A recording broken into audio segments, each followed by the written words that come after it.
America నుండి ఇండియాకి డబ్బులు పంపాలంటే ఇప్పటికీ ఆ పాత పద్ధతులేనా? అందుకే వచ్చేసింది my purse. Download now.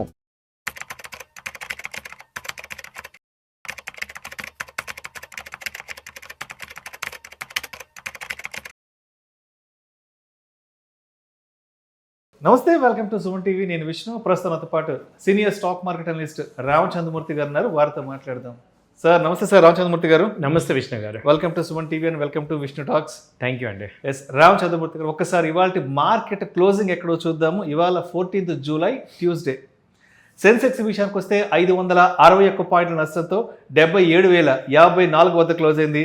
Nifty విషయానికి వస్తే 158 పాయింట్ల నష్టంతో 24,052 వద్ద క్లోజ్ అయింది. బ్యాంక్ నిఫ్టీ విషయానికి వస్తే 669 పాయింట్ల నష్టంతో 57,462 వద్ద క్లోజ్ అయింది.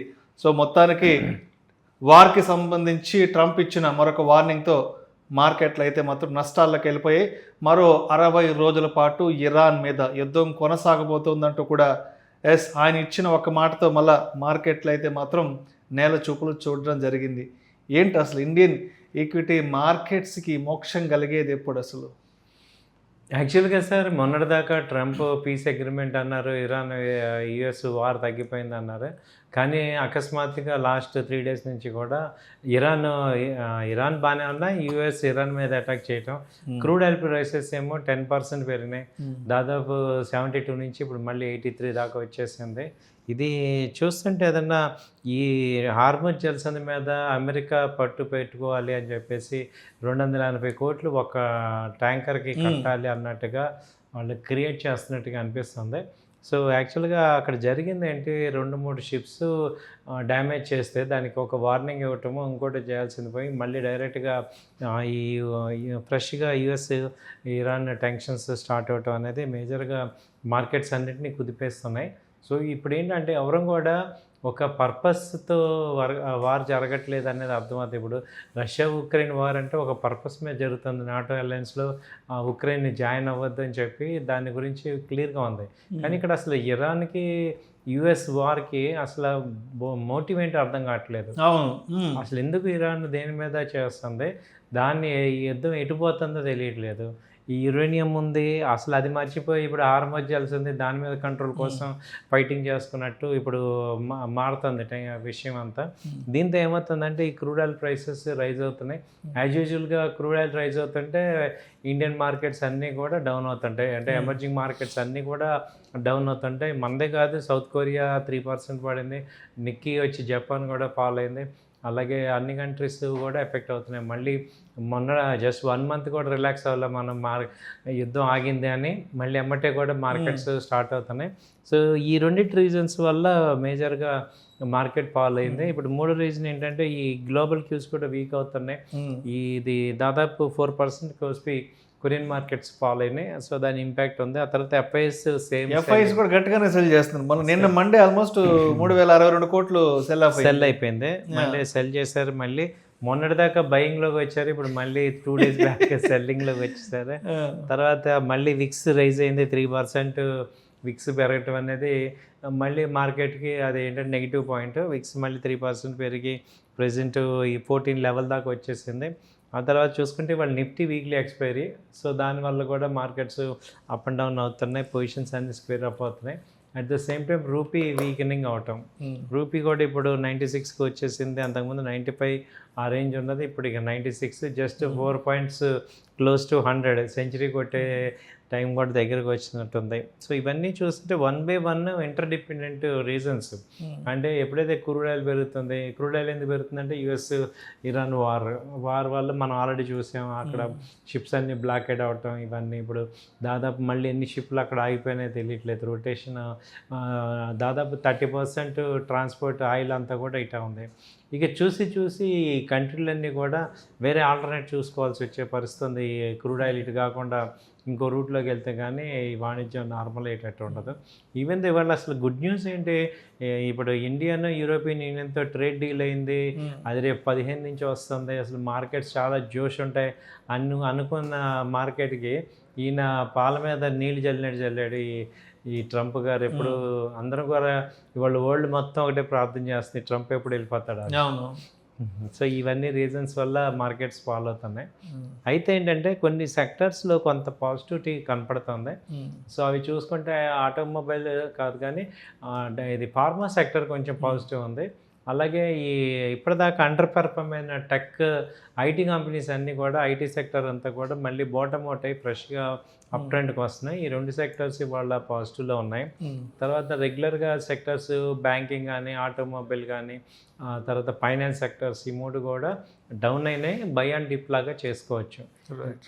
సో రామచంద్రమూర్తి గారు, ఇప్పుడు ట్రంప్ స్పష్టంగా చెప్పాడు ఇరాన్కి మరో 60 రోజుల పాటు యుద్ధం కొనసాగించే ఆలోచనలో ఉన్నట్లుగా చెప్పాడు కదా. సో మరి అక్కడ 60 days యుద్ధం జరిగినప్పుడు డెఫినెట్గా మన ఇండియన్ ఈక్విటీ మార్కెట్స్లో వాలటాలిటీ అయితే మొత్తం అన్సర్టనిటీ ఉంటుంది. సో ఈ 60 daysలో మరీ ప్రత్యేకించి ఏ సెక్టార్లు బాగా ఒడిదుడుకులకు గురయ్యే అవకాశం ఉందంటారు మన ఇండియన్ ఈక్విటీ మార్కెట్స్లో?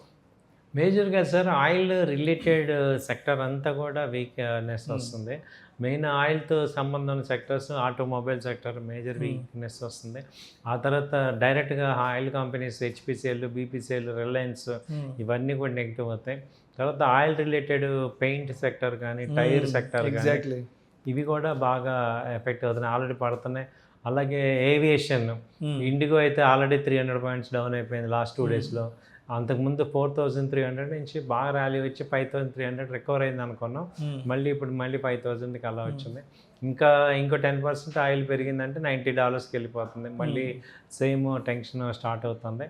సో మార్కెట్స్ మళ్ళీ ఈలోపు ఏదన్నా ఇంటర్ఫేర్ అయ్యి కంట్రీస్ అన్నీ ఏదన్నా మార్కెట్ని అలా ఆపితే అవుతుంది. ఇవాళ ట్రంప్ మాట ఎవరు వినేటట్టు, ట్రంప్ ఎవరి మాట వినేటట్టు కూడా కనపట్టలేదు. అలా ఉంది ఆయన పరిస్థితి. నెక్స్ట్ ఏమవుతుంది అనేది ఇంటర్నేషనల్గా ఇంకా గ్రావిటీ ఎక్కడ దాకా వెళ్తుందో తెలియట్లేదు. సో రామచంద్రమూర్తి గారు, రీసెంట్ టైమ్స్లో అంటే కొంతమంది మన ఈక్విటీ మార్కెట్స్ గురించి మాట్లాడుకున్న కొన్ని విషయాలు నేను గమనించాను. ఇప్పుడు మామూలుగా ఈక్విటీ స్టాక్ మార్కెట్స్లో కానీ మ్యూచువల్ ఫండ్స్లో కానీ లాంగ్ టర్మ్ ఇన్వెస్ట్ చేసుకోండి, ఎండ్ ఆఫ్ ది డే మంచి రిటర్న్స్ వస్తాయి. ఇక్కడ CAGR గట్టిగా వర్కౌట్ అవుతుంది కాబట్టి మనం ఒక 5 సంవత్సరాలు 10 సంవత్సరాలు కానీ మన ఇన్వెస్ట్మెంట్ హోల్డ్ చేసి పెట్టుకుంటే మంచి రిటర్న్స్ వస్తాయని ఇది అందరు చెప్తుంటారు. ఇది ఎవరైనా చెప్తుంటారు. అంటే ఇప్పుడు చాలామంది ఏం చెప్తున్నారంటే ఇప్పుడు ఈ లెక్కన లాంగ్ టర్మ్ ఇన్వెస్ట్ చేసుకోవాలని చెప్తున్నారు కదా.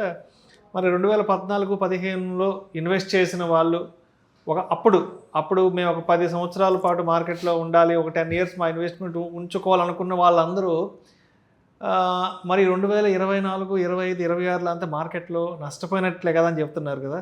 మరి దీనికి ఏమంటారు? ఎందుకంటే 2024 నుంచి ఆల్మోస్ట్ మార్కెట్లో నెగిటివ్లోనే ట్రేడ్ అవుతున్నాయి. దగ్గర 2 సంవత్సరాల నుంచి నెగిటివ్లో ట్రేడ్ అవుతున్నాయి కదా. మరి ఇప్పుడు లాంగ్ టర్మ్ పర్స్పెక్టివ్లో ఆలోచించి ఇన్వెస్ట్మెంట్ పెట్టిన వాళ్ళంతా ఇప్పుడు నష్టపోయినట్టే కదా. ఇది అవలేదు సార్. 2014-15లో స్టాక్ మార్కెట్ ఇండెక్స్ చూసుకుంటే మీకు 10,000, 12,000 ఉంది. ఇప్పుడు 23,000, 24,000 ఉంది. మీరు ఏది తీసుకున్నా ఇప్పుడు టాప్ అంటే ఇన్వెస్ట్మెంట్లో కూడా ఒక పాయింట్ ఉంది. ఏ కంపెనీ పడితే ఆ కంపెనీ బ్లైండ్గా కొంటే మళ్ళీ లాస్లోకి వెళ్తుంది. సో గ్రోయింగ్ కంపెనీ ఇప్పుడు టీసీఎస్ 50% ఫాల్ అయినా కానీ ఇది 2014 కన్నా ఎక్కువే ఉంది. వర్స్ట్ పర్ఫార్మెన్స్ ఇచ్చిన సెక్టార్స్ లీడింగ్లో చూసుకుంటే ఐటీ కంపెనీస్. ఐటీ బాటమ్ తీసుకుంటే 2014 రేంజ్కి ఇంకా ఫాల్ అవ్వాల, ఆ రేంజ్లోనే ఉంది. ఇప్పుడు M&M 2014లో 700, 600 అలా ఉంది. ఇవాళ 3,000 అయింది. టీవీఎస్ మోటార్ 3,000 అయింది. హీరో మోటార్ 6,000, 5,000 దాకా అయింది. అంటే నేను అనేది, మీరు మంచి క్వశ్చన్ అడిగారు. ఇప్పుడు లాంగ్ టర్మ్ ఇన్వెస్ట్మెంట్ అని చెప్పేసి నేను స్విట్జర్లాండ్ కొన్నాను అనుకోండి, అది అక్కడే ఉంది. GMR ఎయిర్పోర్ట్ కొన్నాను అనుకోండి, అక్కడే ఉంది. మనకి నెగిటివ్ రిజల్ట్స్ వచ్చాయి. ఎస్ బ్యాంక్ కొన్నాను అనుకోండి, అలా ఉన్నాయి. అలా కాకుండా ఇప్పుడు టాటా స్టీల్ కొన్నాం, డబుల్ అయిపోయింది. ఇప్పుడు మీరు ఏదైనా ఫ్రంట్ లైన్ టాప్ 200 కంపెనీస్లో మనం ఇన్వెస్ట్ చేసుకుంటున్నాం, అన్నీ కూడా బాగా పెరిగినాయి. ఈవెన్ SBI చూడండి, 2014లో అది ₹200, 220 ఉంది. ఇప్పుడు 1,100 ఆ రేంజ్కి వచ్చాము. సో ICICI బ్యాంక్ కూడా అంతే ఉంది, 250 అలా ఉండేది. మేము 2014 మేము ఉన్నాం కాబట్టి నాకు ఆ రేట్లు గుర్తున్నాయి. సో ఇప్పుడు చూసుకుంటే 1,200, 1,400 దాకా వచ్చాయి. అట్లీస్ట్ 4-5 times పెరిగాయి మార్కెట్స్తో పాటు. కాకపోతే 2024 నుంచి ఓ 20%, 30% కరెక్షన్ అయితే వచ్చింది. ఈ 1 monthలో పికప్ అయింది మళ్ళీ. సో కాబట్టి లాంగ్ టర్మ్ ఇన్వెస్ట్మెంట్లో ఇక్కడ ఏమైందంటే 2014 నుంచి 2020 కరోనాలో చాలామంది ఎగ్జిట్ అయిపోయారు. కోవిడ్ ఇనిషియల్ డేస్ లో ఫస్ట్ మార్చ్ ఏప్రిల్ మే ఆ టైంకి ఆ టైంలో అందరూ కూడా మార్కెట్ క్రాష్ కదా, బిగ్గెస్ట్ క్రాష్ 6,000 టచ్ అయింది కూడా అప్పుడు. సో ఆ ఫాల్లో ఎమోషనల్గా ఉన్న వాళ్ళందరూ అక్కడ ఎగ్జిట్ అయిపోయారు. సో మళ్ళీ ఫ్రెష్గా 2020 కొత్తగా ఇన్వెస్టర్స్ రావటమే కానీ 2014 ఉన్న వాళ్ళకి అంత హార్ట్ ఉండదు, ఇది ఉంచుకుందాం లాంగ్ టర్మ్ అని. ఎవరికి ఉంటుంది అంటే మ్యూచువల్ ఫండ్స్లో ఇన్వెస్ట్ చేసి, అంటే డైరెక్ట్గా ఈక్విటీలు ఇన్వెస్ట్ చేసి రోజు కళ్ళ ముందు కనపడుతూ మన వీడియోలు అన్నీ చూసిన వాళ్ళకి జనరల్గా ఎమోషనల్ అయిపోతారు, అంత లాంగ్ ఉంచుకోలేరు. సో లాంగ్ ఉంచుకోవాలి అంటే ఏం చేయాలి అంటే మనం ఒక డీమ్యాట్ అకౌంట్లో కొనేసేసి ఆ పాస్వర్డ్ అసలు మర్చిపోవాలి. అసలు లేదు మన మైనర్స్ మీద జాయింట్ అకౌంట్ తీసుకొని మైనర్ అకౌంట్ తీసుకొని దానిలో ఇన్వెస్ట్ చేయాలి మన పిల్లలకి. అలా ఉంటే ఉంటాయి. కానీ మామూలుగా మనం కొన్ని మనం ఉంచుదామంటే అసలు ఒక 2-3 నెలలకే మనం చాలా అంటే ఎక్కువ మంది ఉండలేకపోతున్నారు, ఎందుకంటే ఎమోషన్స్ వల్ల. అదే మ్యూచువల్ ఫండ్స్ కానీ అలాంటి లేదా ఫండ్ మేనేజ్మెంట్ ఇచ్చిన, ఈవెన్ మోతీలాల్ ఫండ్ మేనేజ్మెంట్ కూడా బాగానే వచ్చాయి 2014 నుంచి ఇప్పటికి చూసుకుంటే. పిఎంఎస్లో బాగానే వస్తాయి, ఏ పిఎంఎస్ అయినా కానీ. సో బాగానే వచ్చాయి అవన్నీ. సో కాబట్టి లాంగ్ టర్మ్లో మనం చేయలేం, కానీ ఇన్వెస్ట్మెంట్స్ మ్యూచువల్ ఫండ్స్, ఈటీఎఫ్స్, అలాగే ఫండ్ మేనేజ్మెంట్, పిఎంఎస్ ఇవి వర్కౌట్ అవుతాయి. రైట్. అండ్ ఇంకొక విషయం కూడా స్పష్టంగా చెప్పాలి రామచంద్రమూర్తి గారు ఈ సందర్భంగా. ఇప్పుడు నెక్స్ట్ 1-2 మంత్స్లో పెద్ద ఐపీఓలు రాబోతున్నాయి. One of the biggest market leaders ఐపీఓలు రాబోతున్నారు. చాలామంది లిస్టెడ్ అన్లిస్టెడ్లో అంతా ఇన్వెస్ట్ చేయడానికి అయితే రెడీగా ఉన్నారు కదా. మరి ట్రంప్ ఏమో నిన్న మొన్న చెప్పేసేసాడు, మరో 60 రోజుల పాటు నేను మళ్ళీ ఇరాన్ మీద యుద్ధానికి వెళ్ళబోతున్నానంటూ కూడా ఆయన ఒక క్లారిటీ ఇచ్చేసాడు మార్కెట్లకు డైరెక్ట్గా. ఆయన క్లారిటీ ఇచ్చేసాడు కాబట్టి ఇప్పుడు ఐపీఓల వేవ్, ఐపీఓల బజ్జు పెద్ద ఎత్తున రాబోతుంది. కాబట్టి ఇప్పుడు ఈ 60 days వార్ వర్సెస్ ఈ ఐపీఓ మార్కెట్ ఎలా చూడాలి, ఎలా జాగ్రత్తగా ఉండాలి చెప్పండి. యాక్చువల్గా అంటే వాళ్ళ ట్రంప్ వర్డ్స్ని బిలీవ్ చేయలేకపోతున్నాం గట్టిగా, ఎందుకంటే ఒక స్టాండ్ మీద ఆయన ఉండట్లేదు. రెండోది ఏంటంటే ఆయన ఉన్న స్టాండ్ని మిగతా కంట్రీస్ ఏవి కూడా అంత ఇప్పుడు వార్ చేయి అంటే సపోర్ట్ చేసే పరిస్థితులు ఎవరు లేరు. ఈవెన్ ఓన్ అమెరికన్ పీపుల్ కూడా యాంటీగా ఉన్నారు, సెనెట్ యాంటీగా ఉంది, అలాగే కోర్టు ఫెడరల్ రిజర్వ్ బ్యాంక్ కూడా యాంటీగా ఉంది.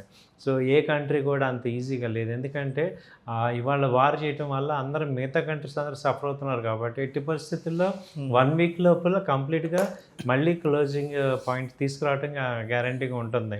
ఎందుకంటే ఇవాళ వార్ జోన్లో ఆల్రెడీ మిగతా ప్రపంచం అంతా సఫర్ అవుతుంది.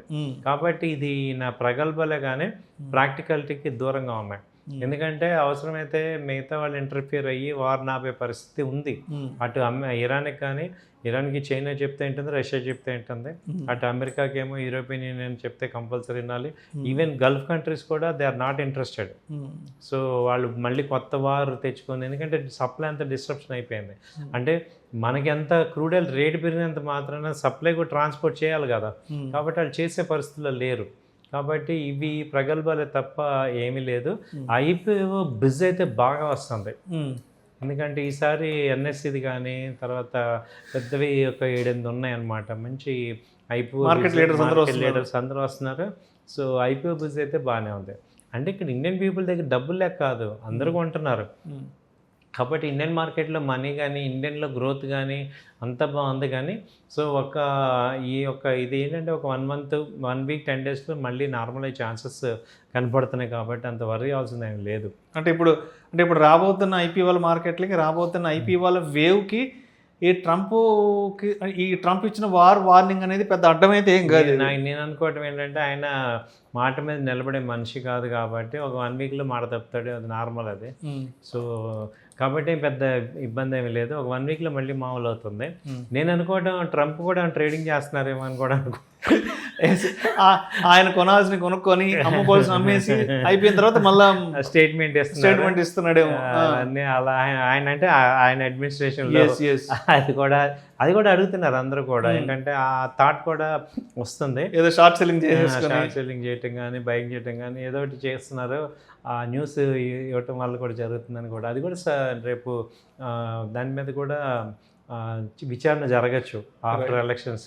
Right sir, right sir. Thank so మొత్తానికి ఇవాళ 14th జూలై మార్కెట్లు అయితే మాత్రం నెగిటివ్లో క్లోజ్ అయినాయి కాబట్టి రేపు 15th జూలై వెడ్నెస్డేకి మార్కెట్లతో ఏ విధంగా జాగ్రత్తగా ఉండాలి? ఎందుకంటే ఒకవైపు 60 days వార్కి సంబంధించిన స్టేట్మెంట్ ఇచ్చేసాడు, అదేవిధంగా అమెరికా కాంగ్రెస్కి కూడా ఏదో ఆయన చెప్పాల్సిన ఇన్ఫర్మేషన్ ఇచ్చేసాడు కాబట్టి సో ఆయన వైపు నుంచి కొంత ఇన్ఫర్మేషన్ మన క్లారిటీ ఉంది కాబట్టి మనం ఎలా జాగ్రత్తగా ఉండాలి రేపటి నుంచి మార్కెట్లో? రేపైతే గ్యాప్ డౌన్ ఛాన్స్ ఉంది సార్ మార్నింగ్, ఎందుకంటే ఇది ట్రెండ్ డౌన్ ట్రెండ్ కనపడుతుంది. ఓపెన్ స్టేట్మెంట్ ఇచ్చాడు కాబట్టి, ఓపెన్ ఇచ్చాడు కాబట్టి. అయితే ఇక్కడ ఏంటంటే మనకి లాస్ట్ 2-3 టైమ్స్ 23,800 తర్వాత మ్యాక్సిమం 23,700 సపోర్ట్. సో అక్కడి వరకు మనకు వచ్చి వీ షేప్కి వెళ్ళిపోతుంది. రైట్. ఏంటి బ్యాంక్ నిఫ్టీ కానీ, బ్యాంక్ నిఫ్టీ కూడా 58 నుంచి ఇప్పుడు 57,000 అంతవరకు 56,800 ఆ రేంజ్కి వచ్చి అక్కడ నుంచి సపోర్ట్ తీసుకోవచ్చు పాజిటివ్గా. Thank you sir, thank you so much Ramachandramurthy గారు. థ్యాంక్ యూ అండి.